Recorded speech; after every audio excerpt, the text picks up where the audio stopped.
दोस्तों नमस्कार। 5 महीने पहले प्रधानमंत्री मोदी ने पार्लियामेंट में भाषण देते वक्त विपक्ष के शोर और हंगामे के बीच खुलकर कहा था, अभी आप मुझे नहीं जानते हैं। उस वक्त विपक्ष नारे लगा रहा था, मोदी अडानी भाई भाई। और प्रधानमंत्री नारों के बीच ही भाषण देते हुए चिता रहे थे, अभी आप मुझे नहीं जानते हैं। इसके मतलब उस वक्त तो किसी को समझ में नहीं आए होंगे, लेकिन अब जो राजनीतिक मोड़ एक के बाद एक आ रहे हैं, उसने शायद मोदी सत्ता के भीतर बेचैनी पैदा कर दी है। एक ऐसी बेचैनी जिसे उसे नजर आने लगा है कि अगर विपक्ष एकजुट रहा, इंडिया काम करने लगा, तो क्या पार्लियामेंट के भीतर बल्कि तमाम राज्यों में जहां जहां गठबंधन की स्थिति मजबूत है और साथ में कांग्रेस खड़ी हो जाएगी, तो बीजेपी के लिए बुरे दिनों की शुरुआत हो जाएगी। इससे बचने के रास्ते क्या हो सकते हैं और प्लानिंग क्या हो सकती है? मोदी सत्ता क्या उसी राह पर चल पड़ी है?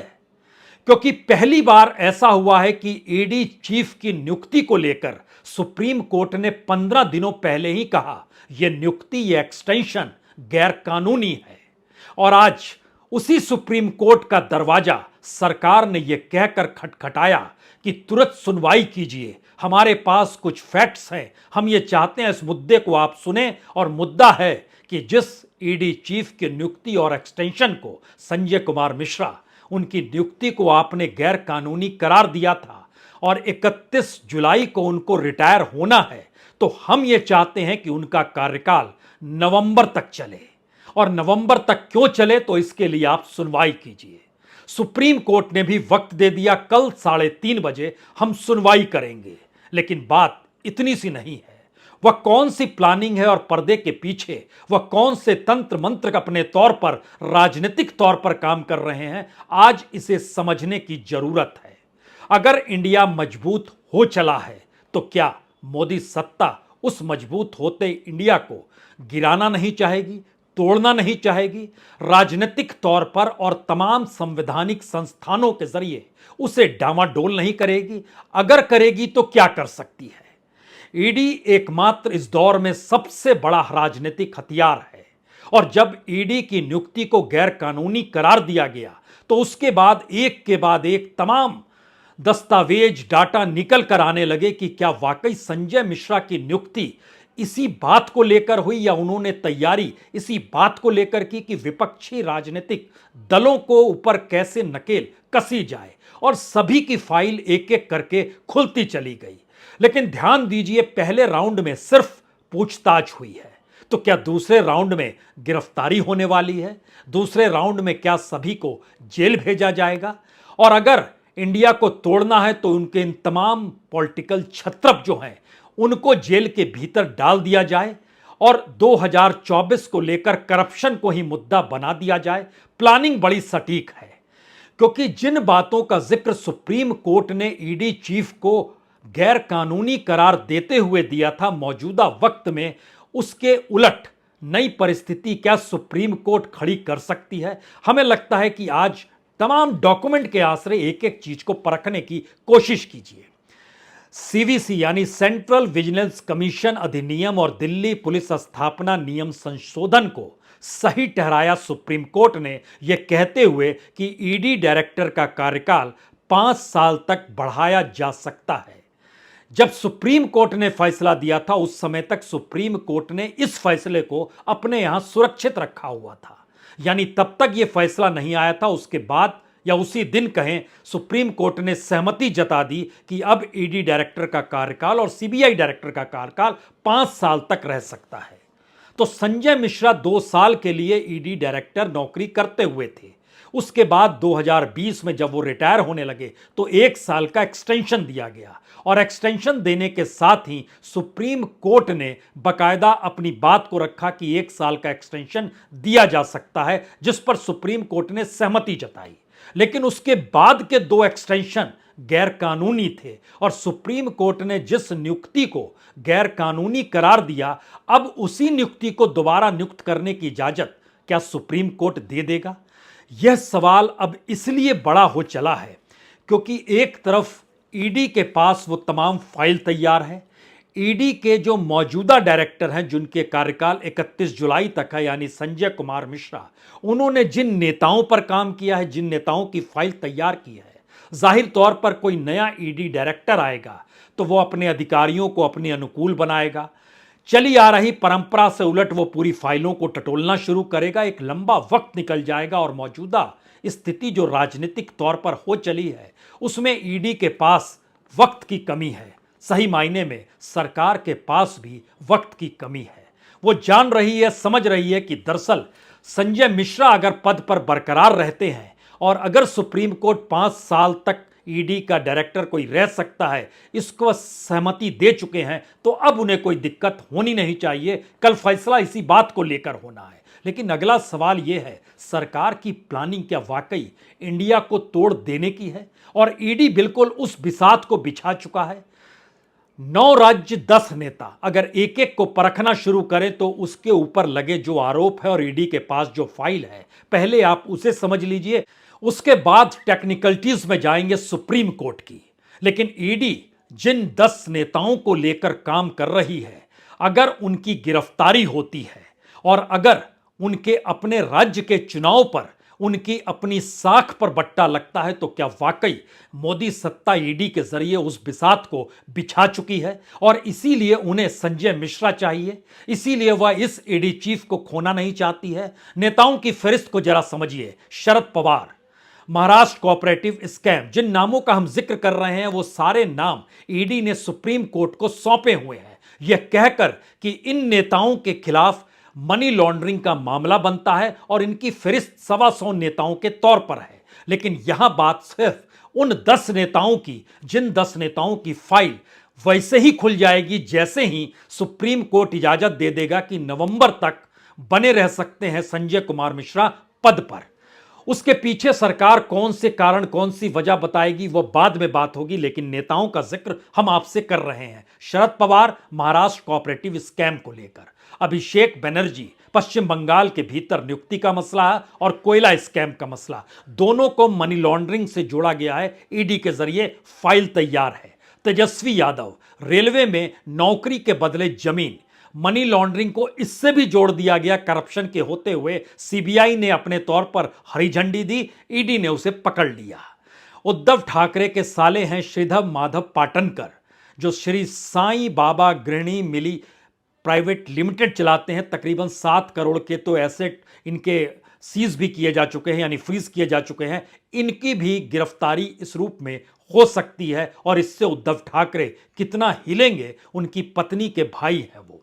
फारूक अब्दुल्ला, क्रिकेट स्कैम यानी स्टेट क्रिकेट एसोसिएशन फंड के हेरफेर का मामला है, जिसको मनी लॉन्ड्रिंग के दायरे में ले आया गया है। भूपेंद्र सिंह हुड्डा, तकरीबन 391 करोड़ की संपत्ति तो फ्रीज की जा चुकी है, लेकिन मनी लॉन्ड्रिंग का मामला तकरीबन 1500 करोड़ का है। यह जमीन से जुड़ा मामला है, जो गुरुग्राम यानी गुड़गांव के भीतर मनेसर का इलाका है, नौरंगपुर का इलाका है, लखनुला का इलाका है। यहां पे जो जमीन दी गई और किस रूप में बिल्डर्स को सौंपी गई, उससे जुड़ा हुआ मामला है और मनी लॉन्ड्रिंग से जुड़ा जा चुका है। छत्तीसगढ़ के मुख्यमंत्री भूपेश बघेल, 2000 करोड़ के जो पूरा शराब घोटाला है, उसको लेकर पॉइंट दर पॉइंट ईडी ने दस्तावेज क्रिएट किए हुए हैं। 3 आईएएस को वह जेल में डाल चुकी है। जो सबसे करीबी थे, उसमें एक रेणु थी जो शनिवार के दिन गिरफ्तारी हुई, उससे पहले सौम्या थी, उनकी गिरफ्तारी हुई, उससे पहले एक और आईएएस की गिरफ्तारी हुई। तो इर्द गिर्द की घेराबंदी के बाद अब मुख्यमंत्री तक पहुंचना है, तो यह नाम भूपेश बघेल का है, 2000 करोड़ के शराब घोटाले को लेकर। अशोक गहलोत जी, राजस्थान के भीतर ईडी कई बार गई, लेकिन अशोक गहलोत का दरवाजा नहीं खटखटा पाई। तो उनके भाई अग्रसेन गहलोत, फर्टिलाइजर स्कैम आज का नहीं है, 2007-2009 का है और यह मलेशिया और वियतनाम से जोड़ा जा चुका है, जो ईडी की फाइल बतलाती है। तो यह भी उस दायरे में आ गए। उसके बाद है कर्नाटक के डीके शिव कुमार, इनके एजुकेशन और इनके तमाम एस्पेक्ट को लेकर तो पूरी फाइल लगातार तैयार है। चुनाव के दौर में भी इन्हें बुलाया जा रहा था। और जो आखिरी नाम है वो अरविंद केजरीवाल का नाम है। अरविंद केजरीवाल शराब नीति के मद्देनजर उनकी भी गिरफ्तारी कभी भी किसी रूप में हो सकती है, जहां वो घातक दिखाई देने लगे। जब तक राजनीतिक तौर पर जो घातक नहीं है, उसकी गिरफ्तारी नहीं होनी चाहिए। लेकिन जब गठबंधन की राजनीति का जिक्र होगा तो कर्नाटक के भीतर तो कांग्रेस अपने बूते मजबूत इस दौर में हो चली है। इससे पहले तो बीजेपी मजबूत थी, 28 में से 25 सीटें जीती थी। महाराष्ट्र के भीतर शरद पवार के साथ उद्धव आकर खड़े हो गए, कांग्रेस तो पहले से खड़ी थी, तो वहां पर भी 23 सीट बीजेपी ने जीती है। बिहार में 17 सीट जीती थी, लेकिन तब नीतीश कुमार साथ थे। अब नीतीश कुमार चले गए हैं उनके साथ जिन्होंने एक भी सीट नहीं जीती, यानी आरजेडी के साथ। तो यह समीकरण बिगाड़ देगा स्थिति को। वहां पर 17 सीटें जीती हुई थी बीजेपी ने, छत्तीसगढ़ में 9 सीटें जीती हुई थी, हरियाणा में 10 की 10 जीती थी, राजस्थान में 25 में से 24 जीती थी, दिल्ली की 7 में से 7 जीती थी, पश्चिम बंगाल में 42 में से 18 जीती थी। मैसेज क्या है? पहला मैसेज है कि जो 207 सीट है, जिन राज्यों का हमने नाम लिया और यहां के नेताओं का जिनका नाम लिया, जिनकी फाइल कभी भी खुल सकती है, यह कुल मिला के 207 सीटें होती हैं। इसमें से 133 सीट बीजेपी ने जीती। लेकिन गठबंधन का मिजाज बहुत साफ कहता है कि यहां पर 75 सीट से ज्यादा कभी भी पार नहीं कर सकती है बीजेपी अपने बूते, अगर यह सारी चीजें अनुकूल चल गई तो। 75 का मतलब बहुत साफ है, एक झटके में 56 सीट का कम हो जाना। और उसके बाद तो राजनीतिक तौर पर जब चीजें कम होती हैं तो और कम होती चली जाएगी। तो क्या इन्हें तोड़ना है उस दिशा में, ये जानते समझते हुए तेलंगाना को अपने अनुकूल कर चुके हैं। वाईएसआर कांग्रेस यानी जगन रेड्डी को अपने अनुकूल कर चुके हैं। तमिलनाडु के भीतर 3-3 नेताओं की घेराबंदी हो चुकी है, उसकी तैयारी ईडी कर चुकी है। तो अब ईडी को हर हाल में दोबारा से संजय मिश्रा की उस लकीर पर चलना है जिसके आश्रय इन करप्ट पॉलिटिशियंस को लेकर जो फाइल तैयार की गई है उसकी गिरफ्तारी और जेल तक पहुंचाने की परिस्थिति हो। यहीं से दूसरा सवाल खड़ा होता है कि सुप्रीम कोर्ट ने जब संजय मिश्रा की नियुक्ति को गैर कानूनी बताया तो तमाम ये विपक्ष के नेता, हालांकि सुप्रीम कोर्ट का दरवाजा खटखटाने वालों में कांग्रेस और टीएमसी के नेता थे, लेकिन अब यह सवाल है कि अगर सुप्रीम कोर्ट इस बात की हरी झंडी दे देती है कि हां, जिस कानून को हमने मान लिया उस कानून के तहत यह 5 बरस तक रह सकते हैं, तो एक क्षण के लिए सुप्रीम कोर्ट की सुनवाई और सुप्रीम कोर्ट के भीतर जो कुछ हुआ उसके कुछ टेक्निकल पन्नों को खोल लीजिए। 8 मई को सुनवाई से पहले सुप्रीम कोर्ट ने पूछा था, सरकार से पूछा था, सॉलिसिटर जनरल वहां मौजूद थे, उनसे पूछा था क्या संजय मिश्रा इतने जरूरी हैं कि सुप्रीम कोर्ट के मना करने के बावजूद कार्यकाल बढ़ाया गया? क्या कोई व्यक्ति वाकई इतना जरूरी हो सकता है? और जब 2021 के फैसले में हमने साफ कर दिया था कि रिटायर्ड के बाद एक्सटेंशन कम अवधि का होना चाहिए, तो संजय मिश्रा को आगे कोई एक्सटेंशन क्यों दिया गया और 2021 से ही इनकी नियुक्ति गैर कानूनी है? बावजूद इसके आपने एक्सटेंशन दे दिया। सरकार ने क्या कहा था और सरकार अभी भी वो बात क्यों कहेगी? सरकार ने कहा था कि दरअसल एक्सटेंशन की वजह प्रशासनिक कारणों से आवश्यक था, प्रशासनिक यानी एडमिनिस्ट्रेटिव वजहों से यह जरूरी था। और जो एसएटीपी यानी वित्तीय कार्रवाई कार्यबल जो होता है, जो मनी लॉन्ड्रिंग के तहत होता है, वो अंतर्राष्ट्रीय तौर पर उसका आकलन होता है, क्योंकि मनी लॉन्ड्रिंग देश के भीतर नहीं होता है, देश के बाहर से उसका जुड़ाव होता है। तो उसके लिए मूल्यांकन होता है अंतर्राष्ट्रीय तौर पर, और यही तर्क सरकार लगातार दे रही है। तो सुप्रीम कोर्ट ने 4 सवाल फिर पूछे थे। कहा था कि कोई दूसरा व्यक्ति नहीं है जो उनका काम कर सके? क्या एक व्यक्ति इतना जरूरी हो सकता है? आपके मुताबिक ईडी में कोई दूसरा सक्षम व्यक्ति है ही नहीं। और 2023 के बाद इस पद का क्या होगा जब मिश्रा रिटायर हो जाएंगे, हट जाएंगे? अब यहां पर सवाल था कि जिस बात का जिक्र इससे पहले हो रहा था कि सरकार का तर्क था कि सीवीसी के अधिनियम के तहत सुप्रीम कोर्ट ने इससे पहले तो फैसला नहीं दिया था, फैसला सुरक्षित रखा था, क्योंकि अपने तौर पर सुप्रीम कोर्ट अपने फैसले को सुरक्षित रखे हुए है। और उसके बाद जब वो फैसला दे देता है तो उसके फैसला देने के बाद जब तक वो व्यक्ति अपने पद पर मौजूद है तो क्या उसके लिए दोबारा सुप्रीम कोर्ट में गुहार नहीं लगाई जा सकती है? सरकार का कहना है लगाई जा सकती है। इसीलिए जस्टिस गवई की ही अदालत में जहां से ये फैसला निकल कर आया था, उन्हीं की अदालत का दरवाजा ये कहकर खटखटाया गया कि आप ही ने एक लिहाज से हरी झंडी दी हुई है कि 5 साल तक रह सकते हैं, तो इन्हें नवंबर 2023 तक रहने दिया जाए। और शायद कल जब 3:30 बजे ये सुनवाई होगी तो ये बहुत मौके की बात होगी कि सरकार ने अपनी बिसात पूरे तरीके से इंडिया को लेकर बिछाई हुई है। उसके जहन में बहुत सारी चीजें बहुत साफ है कि किस तरीके से किस रूप में क्या काम करना है और किन नेताओं को शिकंजे में लेना है और कैसे शिकंजे में लिया जाएगा। हालांकि इस फहरिस्त में नाम राहुल गांधी का भी है। हेराल्ड मामले में उनसे भी 5 दिनों तक पूछताछ हुई है, लेकिन राहुल गांधी को शिकंजे में लेना यानी गिरफ्तारी करना और जेल में डालना उनके कद को बहुत बड़ा कर देना है। तो जिन 11 नेताओं की फाइल है उसमें से एक राहुल गांधी आप माइनस कर दीजिए। बाकी 10 नेताओं की फाइल को दोबारा उनके टेक्निकल एस्पेक्ट को एक बार और समझाएं, उससे पहले यह सुनिए कि जरा सुप्रीम कोर्ट ने ईडी और सीबीआई प्रमुखों के कार्यकाल को 5 साल बढ़ाने के संशोधन को सही ठहराया था। और क्या कहकर सही ठहराया था? उन्होंने कहा था कि कानून पर न्यायिक समीक्षा का दायरा बहुत सीमित होता है। इन अधिकारियों की नियुक्ति उच्च स्तरीय समिति करती है। इन संशोधनों को बरकरार रखा जा सकता है, इसमें पर्याप्त सुरक्षा उपाय हैं और जनहित व लिखित कारण के साथ उच्च स्तरीय अधिकारियों के सेवा विस्तार दिया जा सकता है। यानी सुप्रीम कोर्ट के भीतर जनहित के आधार पर सरकार को लिख कर देना है कि आखिर इनकी नियुक्ति को वह कंटिन्यू नवंबर तक क्यों करना चाहती है। इन कारणों से सुप्रीम कोर्ट कितना सहमत होता है, असहमत होता है, ये तो कल पता चलेगा। लेकिन उससे पहले एक झटके में जरा यह समझिए कि भारत की राजनीति के भीतर जब हर कदम 2024 की तरफ बढ़ रहे हैं और विपक्ष और कांग्रेस खुले तौर पर ईडी को राजनीतिक हथियार बनाकर कैसे इस्तेमाल किया जा रहा है, इसको संसद के भीतर और बाहर लगातार वो जिक्र भी करती रही है।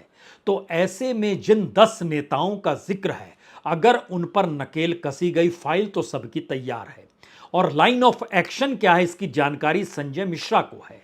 यानी 31 जुलाई को अगर वो रिटायर हो जाते हैं और कोई दूसरा शख्स ईडी का डायरेक्टर बन जाता है तो उसके सामने लाइन ऑफ एक्शन सरकार नहीं बतला सकती है, क्योंकि सरकार जिस भी किसी नए शख्स को नियुक्त करेगी उसके साथ एक संवाद फाइनेंस मिनिस्टर का एक प्रक्रिया के तहत होगा।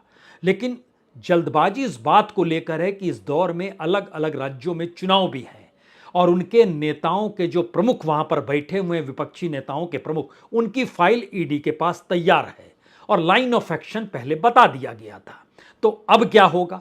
अब होगा ये कि जिन नामों का हम जिक्र कर रहे हैं उसमें अशोक गहलोत के भाई अग्रसेन गहलोत, अगर अशोक गहलोत बीजेपी की मदद नहीं करते हैं करेंगे, इसमें मत फंसिए अभी, यह एक सिंबॉलिक एस्पेक्ट है। तो अग्रसेन गहलोत पर नकेल कसी जाएगी। छत्तीसगढ़ में भूपेश बघेल पर नकेल कसी जाएगी, 2 मुख्यमंत्री जहां पर चुनाव होने वाले हैं। डीके शिव कुमार कर्नाटक में हैं और दावा कर रहे हैं कि इस बार पिछले लोकसभा जैसे परिणाम नहीं आएंगे और हम आधे से ज्यादा सीटें जीत जाएंगे। तो डीके शिव कुमार की फाइल तो खुली हुई है, उन्हें कभी भी अंदर डाला जा सकता है। तीसरी स्थिति महाराष्ट्र के भीतर है, जहां शरद पवार और उद्धव ठाकरे हैं। तो शरद पवार का नाम तो यूं ही है और उद्धव ठाकरे के साले साहब श्रीधर माधव पाटनकर उनका नाम है। तो उनको खामोश कैसे किया जाए? अभिषेक बनर्जी, ममता बनर्जी के भतीजे, उनके ऊपर 2 स्कैम के मामले हैं, मनी लॉन्ड्रिंग को लेकर जो मामले अदालत तक पहुंच चुके हैं। बिहार में तेजस्वी यादव, जो रेलवे का मसला है, नौकरी के एवज में जमीन। और इधर हरियाणा में माना जा रहा है कि खट्टर साहब कमजोर पड़ रहे हैं, बीजेपी कमजोर पड़ रही है, तो क्यों नहीं हुड्डा अगर जीते उससे पहले उनकी गर्दन दबोच ली जाए। और हुड्डा के खिलाफ तो मामला खुला हुआ है, राजनीतिक तौर पर उन पर कभी भी नकेल कसी जा सकती है, क्योंकि मामला जमीन से जुड़ा हुआ है और खुले तौर पर मनी लॉन्ड्रिंग से जोड़ा जा सकता है। तो इन नेताओं को लेकर ईडी का line of action, Sanjay Kumar Mishra का सुप्रीम कोर्ट से क्लीन चिट मिलने का इंतजार, सरकार की पूरी बिसात इंडिया को तोड़ने को लेकर और इन सारी परिस्थितियों में असल सवाल जो छुपा हुआ है इस बात को लेकर है कि इंडिया को लेकर घबराहट मोदी सत्ता में कितनी बड़ी हो चली है। यह सिर्फ इस बात से समझ लीजिए कि यह भारत की राजनीतिक इतिहास में नहीं बल्कि सुप्रीम कोर्ट के दिए गए फैसलों के मद्देनजर भी यह पहली बार हो रहा है कि सुप्रीम कोर्ट ने जिस अधिकारी की नियुक्ति और एक्सटेंशन को गैर कानूनी करार दिया, उसी अधिकारी की नियुक्ति और एक्सटेंशन को बरकरार रखने के लिए वही सरकार दोबारा से 15 दिनों के बाद ही सुप्रीम कोर्ट की चौखट पर पहुंच गई है। राजनीति का ऐसा मिजाज कभी नहीं था। बहुत बहुत शुक्रिया, बहुत बहुत शुक्रिया।